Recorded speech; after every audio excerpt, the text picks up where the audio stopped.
Well, hey there, hey there. How are you? This is Jacqueline Deneen, your partner on purpose, coming to you with another late night author chat. And we are super duper duper excited to have the one and only author, Tammy Vincent. You don't want to miss this amazing author. She is going to share with us what a little bit of her story and just what her journey is. And we are just elated that we have her coming on.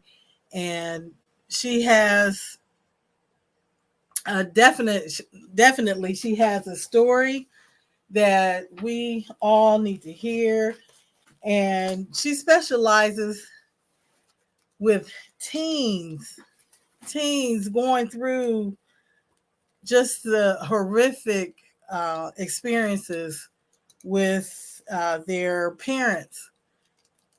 They may be alcoholics, and just the fact that she's dealing with teens in general, I think is crucial at this time, the days and times that we're living in. Young people, it's just important to let them have a voice, make sure they're in a safe environment, and just let them thrive. So I'm interested, and I know you'll be interested in hearing just what brought Tammy to this platform that she has, and the story that she shares, the message that she has. And she's a coach, but we're going to allow her to tell us a little bit about her own story. And bear with me, we just realized we don't have the camera that we normally use. So we are going to hook this up real quick because we want to make sure that you see us clearly. Thank you for your patience. Let's see here. We are going to switch cameras. This is live. You know how we do. This is live. So we're going to have to edit this, I'm sure. Um, let's see.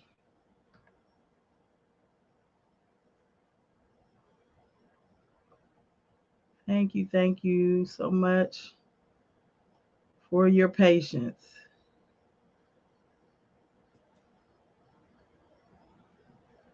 Okay. I'm not sure why. Okay. Okay, here we go. That's because I didn't have the camera properly. Okay. There we go. Yeah, we're going to have to do an edit on this. But yes, again, we are super excited to have Tammy on. So without further ado,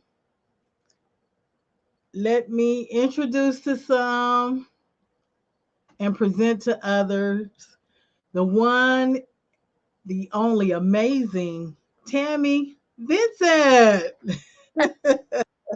Don't love live, Tammy. That hey, that's life, right? Right. Oh, we are super excited to have you on. And I don't know about everyone else, but I definitely want to hear your story. So just, I'm not, I'm going to stop talking and I'm going to let you just tell us about yourself. And then if you want to go into, why you have the platform that you have, you can do so. And then we'll continue the conversation. No, you're good. You're good. Thank you. So first of all, thank you for letting me come. I appreciate this. And anytime I can get out and talk about my book, it is helpful because it's a subject that many people don't want to talk about. So just going by the Right. title of the book, it's called Surviving Alcoholic Parents: A Teen's ABC Guide to Thriving in a World of Chaos. So I actually wrote it because I was a teacher when I was about 25. And I remember I was teaching first grade and I was also substituting in the high school. And I remember seeing the kids' faces and just realizing, oh my gosh, that's what I must have looked like when I was in school.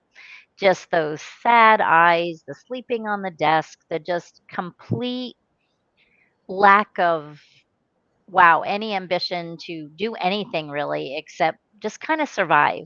And I could see it in their Right. eyes. And, all my life, my dad had always said, "You're a great writer. You should write a book. You're a great writer. You should write a book." Yeah. But at that time, I couldn't really write a book because the book would have been about him. Oh, So, okay. you know what I mean? So I did, Uh-huh. both of my parents were alcoholics. So eh, I realized later on that you don't even realize when you're in it how much damage is being done. And so I kind of wanted to Mhm. just write a book and use it as a guide for teens to kind of understand and undo and maybe even Yeah. combat some of the damage before the damage is done, if that makes sense. Kind of Right. give them some tools, some real life tools, and give them some hope. So, Wow. yeah. So basically, well, you told us why you wrote the book, but it's based on your experience, and you're saying when you saw the children, you know, when you had the opportunity to be in the classroom, you saw them, and did when you saw them, did you kind of reflect back the different experiences you had, and was that traumatic for you to see? In and it wasn't, and actually the fact that it Okay. wasn't is why I actually wrote my second book, which we could talk about that Okay. later, but we'll talk about this one first. But the Yeah. reason I say it wasn't is that I didn't write this book until 25 years after I was an adult. Because Gotcha. had I written it when I was still a teenager or even in college or a very young adult and hadn't gone through all of what I went through to get over some of this stuff, I didn't want the Right. book to be my own therapy, I guess is what I could say. So I Right. know a lot of people, they write the book to share their story, to to unload and unburden and to heal. Um, I wanted facts. I didn't want it to be, dramatic. I just wanted a guide for them. So, Okay. it was kind of like I should have named it, 26 things I wish I had known when I was 10. It was Oh, okay. Right. so, and a lot of people do, and it's funny because I feel like that is the struggle that that's a lot of the struggle that kids are having right now, is that they do have a lot of teachers that are living in this kind of post-traumatic reactive world. And so having children in the classroom that are struggling is a trigger for them. And they Okay. kind of, they're not quite sure how to go about it, maybe, because it does bring up all these memories, and it's almost like they're healing through the children. And that is no different than the children getting that kind of treatment at home, if that makes sense. So it's kind Yes. of like that emotional kind of like, I'm there but I'm not for you, and I didn't want Okay. that to be the case. So this is literally a guide. Like if you open the book, A might Okay. be alcoholism, addiction. B is blackout drunk, or bravery, Oh, wow. and it literally goes all the way through the alphabet until you get to Z, where it's Okay. Zen, like how to just live a more peaceful lifestyle. I think we Yes. don't teach our kids emotional intelligence enough. I think, we don't teach them resilience. We don't teach them how to deal with adversity. We turn the other cheek and we kind of stick it under the rug and tell them to just breathe deep and get over it. And it's so much more than that. Right. Absolutely. Now, I find it fascinating that you decided not to just base it on your story, your experience, but you really wanted to get the reader information necessary so they can navigate through, their experience. So, how did you come about that approach? Did you want to kind of tell the backdrop of your story, or were you always convicted of just sticking to the facts, getting them the information, empowering them to navigate through their process? No, I actually have enough of my story sprinkled in throughout the book that they understand where I wrote it, like why I wrote it, Okay, and they understand also that I understand what they're coming through from. You know what I mean? that's good. So I wasn't like I didn't give graphic details of my childhood, but I did sprinkle Right. some things in there like when we talked about safety and I talked about, my mother driving drunk and me being afraid to get in the car and just different things that I kind of Oh, sprinkled through wow. there because I did want them to know that I knew where they were coming from, that I understood and I cared, and that's why I wrote the book. So that they if they Okay. see me on Instagram or they see me on Facebook or something, that they're okay with going, okay, she's not judging. She's not giving us Okay. a lecture. She's literally just trying to help. Right. Did at any point while you were writing your book, did some old memories stir up, and did it, cause some pain to get through the writing, or had you come to a resolve that yes, you got through, you survived, and you were just focused on getting that information out and encouraging the reader? No, there were times where actually, when you go through that tough of a childhood, there's actually years of your life sometimes that you don't even remember. So it was, Wow. I had to drum up some memories. Like I had to because I was like, huh, like in talking about certain things, I'm like, let me see if I can give an example. So I did, a lot of stuff did surface, but what was really interesting is I really grasped the concept of how much I had really healed and gotten over things because when I was writing it, there was no hard feelings like towards my parents. Oh, It that's was a all from a place of compassion and empathy and how, you know, like had I written the book 30 years before, it would have been a totally different story. It would have been, I still would wow. have had anger and animosity, and I didn't have any of that. And that's not how you get better. So again, it was Okay. perfect. I think it was perfect timing that I waited the 30 years, honestly. I love that you just talked about timing. So how important, as an author, anyone that's even inspired, they're aspiring, excuse me, to be and become an author. I'm tongue tied tonight. How important is it to make sure you're not coming from a place of pain and anguish, and you make sure the timing is right so you can get the right message out? It really honestly depends on what your message is. You know, Okay. some people just do a memoir and it is violently painful for them to write. I know a lot of people in my own circle that have written memoirs and never published them because when they get the book done, they're like, "Oh my gosh, like I wouldn't want to read this book."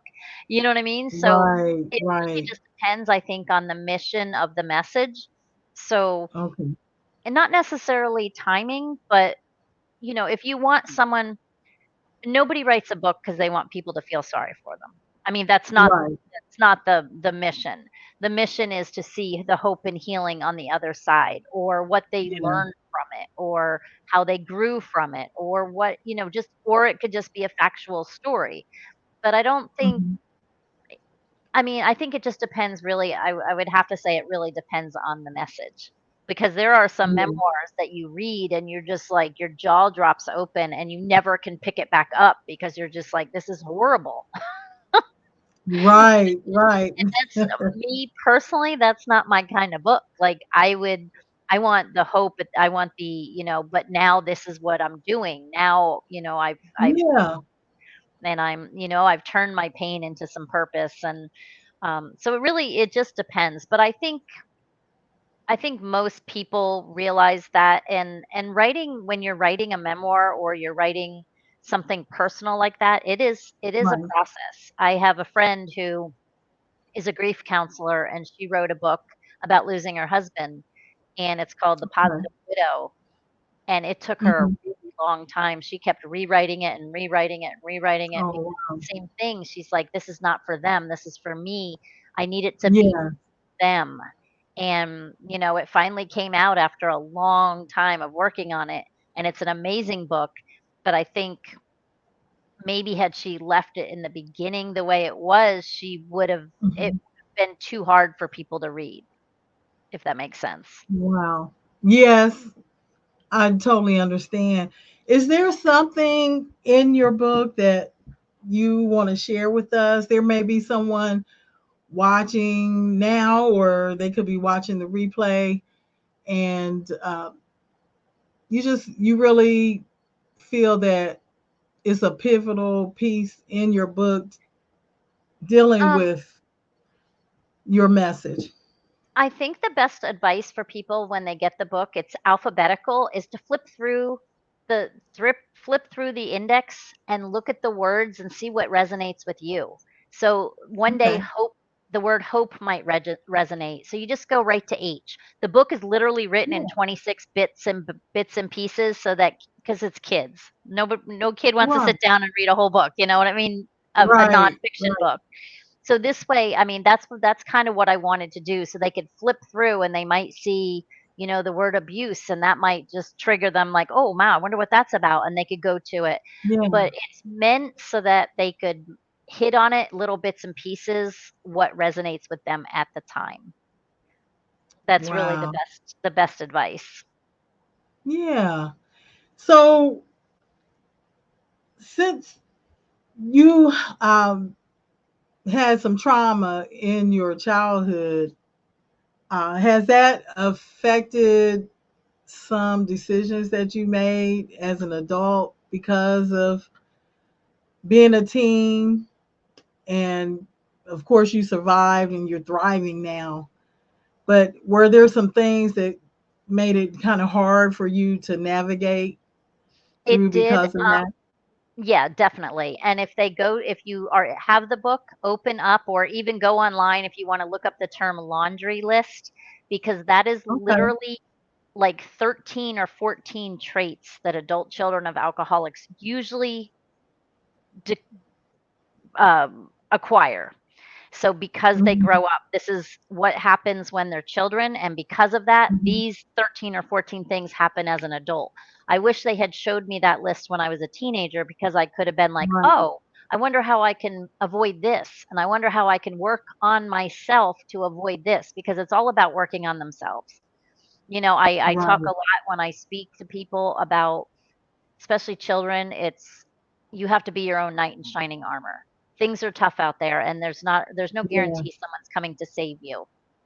So if you Right. want to thrive as an adult, you can read this list and go, "Oh, that's what it's saying is my destiny." Well, it's not your Mhm. destiny if you do something about it. But Right. um I did. I came out of, I tell the story all the time when I was pregnant with my first child, and Mhm. I had no idea what unconditional love felt like. I mean, that's a Wow. major concept, major, and I had Yes. never experienced it. So, I try to teach kids in the book, find love. It could be a puppy, it could be the sun, it could be whatever you want it to be. You have to love. You Mhm. have to feel love, and love yourself, especially. So there's a lot. Yeah, so I did 30 years of self work to try to, there's little Mhm. things you develop. You become a people pleaser when you're in a household like that, because you're usually told, don't talk, don't tell. You got to make everything right so that you don't get in trouble. I mean, there's all kinds of different dynamics of a family where addiction is involved, and Right. it's nobody's fault that you end up that way. But Right. Right. again, I mean, it's nature versus nurture kind of thing, but it's, Mhm. if you know what's happening to you when it's happening, you can avoid it. If you Right. know if a good example is learning about boundaries, because some kids Okay. either have very strict ones when they have an alcoholic parent or they have none. And so Wow. they grow up and they don't understand boundaries, personal boundaries. They don't understand it's okay to say no, that no is a sentence. Right. You know what I mean? Like, Yeah. because Absolutely. yeah, because usually when you're in that environment, you're completely submissive to everything. So that Wow. is a trait that follows you into adulthood for sure. So Wow. That's awesome. So, do you find since you've written your book, um, have you had an encounter with someone that really resonated with your story to the point to where it drove you to put yourself out there more and get on someone's stage so you can really get just yeah. get a feel of the audience and just really um, drive that message home that there is help, there is hope. Yes. So can you think of a Yes. story, someone I that can you did meet and that really pushed you to get on the stage and talk about it? I can think of lots of them because when I give the book, usually the kids, I'm not giving the book to the kids because I'm not I want to go into the schools Right, and speak to the kids as in the right. masses, but the kids aren't seeing this book. So usually it's given talking to someone who goes, "Oh, my granddaughter has, her my children drink Okay. and my granddaughter could use this." Most of my books are Yeah. passed along. But what I did found, and it's how I got into my coaching business, is Okay. that if 1 in 4 children have one parent that is addicted, then that means all these Wow. parents are. Like, all of these people that I'm talking to, that I'm giving these books to, most Yeah. likely it's not for their grandkid, it's for their child, or just to learn because they know they're doing damage to their children and they wanna help themselves. But what it made me Wow. realize is how generational it is. And so my Mm. coaching is adult children of alcoholics. And I have a podcast called Adult Child of Dysfunction. And Okay. I'm probably on 15 or 20 podcasts a month, other people's. Oh, wow. Yeah. Yes, it's like you said in the beginning, it's a conversation people really don't want to have. It Yeah. is definitely out there. Um, and so I commend you for just opening it up and just like you just stated, you became a coach. So how important is it for an author to consider taking their book to the next level, having a coaching program or getting on a stage or being on a podcast? How important do you think for them to just get out of their own head and just say, okay, I am available. This message was given to me, and so I'm going to share it.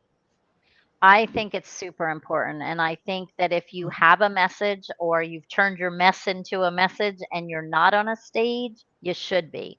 Mhm. Because these are messages that it's all stuff that there's stigma around that nobody wants to talk about. Everybody wants to bury it under the rug. And Right. kids are hurting. People are hurting. Adults are hurting. Yeah. Corporations are hurting. I mean, we were talking about it the other day. The bottom line, if Mhm. you look at the dollar amount of time lost at work for mental health issues because people are ashamed to come out and say, "I have a problem."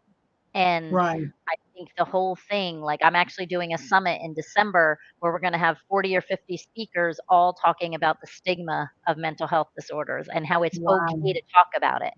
But we Yeah. live in a different world. We have all these athletes that are coming out and saying, "My mom was an alcoholic, I was sexually abused," like, all these different things, and it's okay now. Like, we're in that world of people realizing that to hold it all in is devastating to your body, your mind, and your spirit. So it's a good Absolutely. time right now.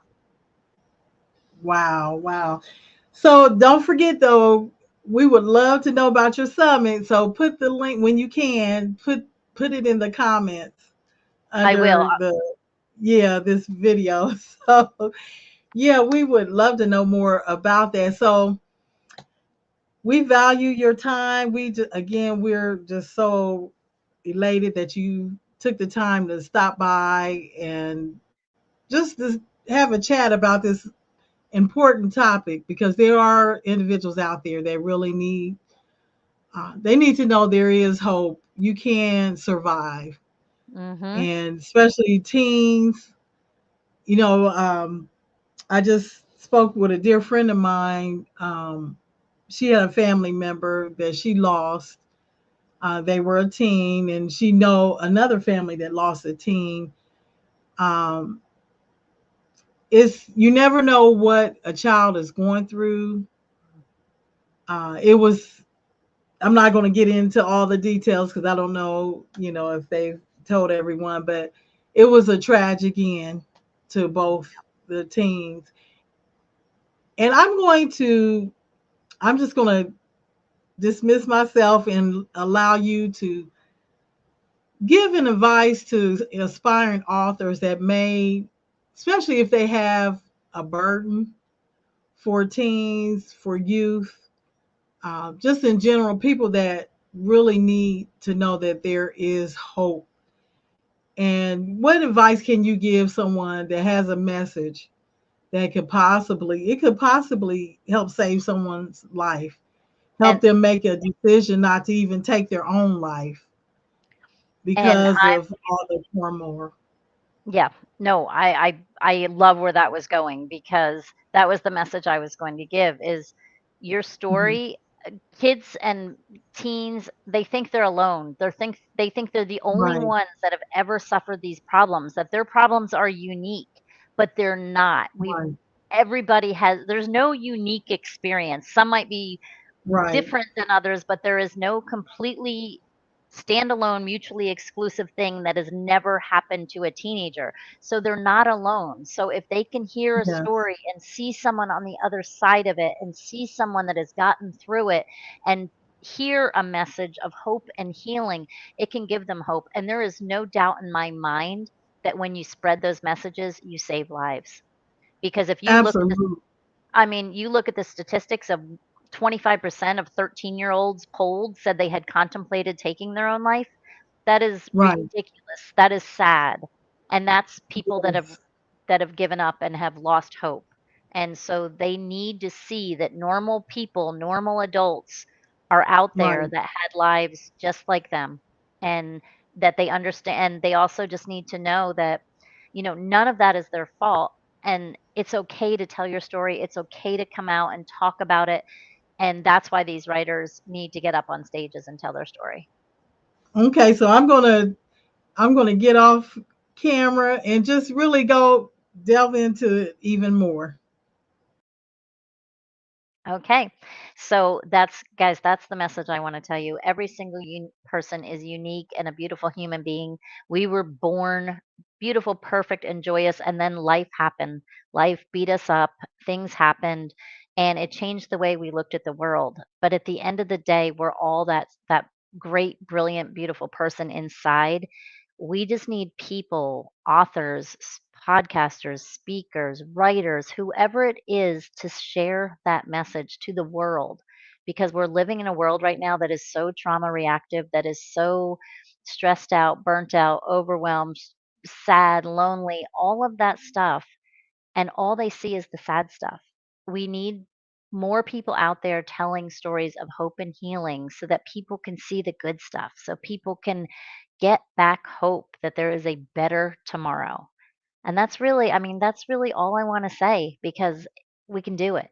Enough voices up there screaming on the top of the mountain about hope and healing and telling their stories, and it can make the world a better place. Awesome. That is so powerful. Thank you. Thank you. Thank you. Thank you. So if there's anyone out there that's contemplating about writing their story or a message that they've been given, take this advice. Just it's time. The time is now. Get it out there because you never know whose life you can touch with your book. All right. So we had a couple comments. Grace Green says beautiful. Kalina Patrick says, Tammy, it is so true that people do not want to talk about it. Mhm. And she also said, that is why I wrote my life story. She has a awesome story as well to help children and adults to know there is hope. Thanks so much for that, Kalina. Mhm. So, Tammy, if someone wants to reach you, because I know you're on many stages, if they want to reach you, how can they reach you? Probably the easiest way you can reach out to me on Facebook Messenger, but just go to my website. It's my name, tammyvincent.com, and I have literally everything on there. My podcast, you can book a free chat, you can get an essential oil consultation to kind of get rid of your headaches and your anxiety, and there's all kinds of stuff you can do on that website. And I have free courses that I can invite you to. So just go to the website, and I'm happy to talk to Awesome. anybody. Yes. Well, again, Tammy, thank you so much. We so appreciate you and we do value your time. So we are going to send you back to the green room and don't go away. I'll be right with you. Thank you Okay, again thank you. for sharing with us. So there you have it. That's another late night author chat with the amazing author Tammy Vincent. And so we know that you receive so many takeaways, even if that is not your story, if you don't know anything about alcoholism as a teen, having parents, you may know someone. And so we just encourage you to go again to tammyvincent.com. Check out all the resources that she has. If you have an event that you would love for her to speak at, I'm sure she would love to connect with you. And again, we so appreciate Tammy for coming on. And we have one more comment.